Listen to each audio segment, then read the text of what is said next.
ఎవరెవరైతే CSC and ఈసీలో join అవ్వాలనుకుంటున్నారో తక్కువ rank వచ్చినా కూడా మీకు సీట్ వచ్చే అవకాశాలు అయితే ఎక్కువగా ఉంటాయి ఈ ఇయర్ జాయిన్ అయిన వాళ్ళకి.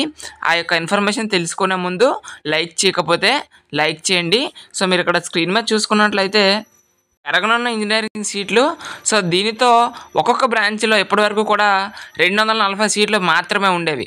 అంటే ఏ కాలేజీలోనైనా కనీసం సిఎస్సికి 240 మాత్రమే అండ్ ఈసీకి కూడా కేవలం 240 మాత్రమే సీట్స్ అనేవి ఉండేవి. ఇప్పటి నుంచి అంటే ఈ ఇయర్ నుంచి మీకు మీ యొక్క కాలేజ్లో ఎన్ని సీట్లు కావాలంటే అన్ని సీట్లు పెట్టుకోవచ్చు అనమాట.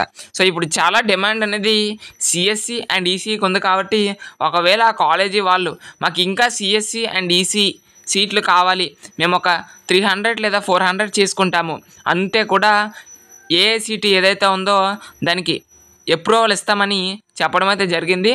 ఇది ఒక రకంగా గుడ్ న్యూస్ అనమాట. ఇప్పటివరకు కూడా ఆ కాలేజీలో 240 ఉండి ఇంకొక 60 పెంచి 300 సీట్స్ చేశారనుకోండి ఎగ్జాంపుల్గా. సో మిగతా 60 మెంబర్స్ యాడ్ అవుతారు. అందులో మీకు ఒకవేళ తక్కువ ర్యాంక్ వచ్చింది మీకు సిఎస్సి ఈసీలో సీట్లు వచ్చే అవకాశం అనేది ఉంది. ఈ యొక్క ఇంప్లిమెంటేషన్ ఏదైతే ఉందో అది ఈ ఇయర్ నుంచి కూడా ఇంప్లిమెంట్ చేయడం అయితే జరుగుతుంది.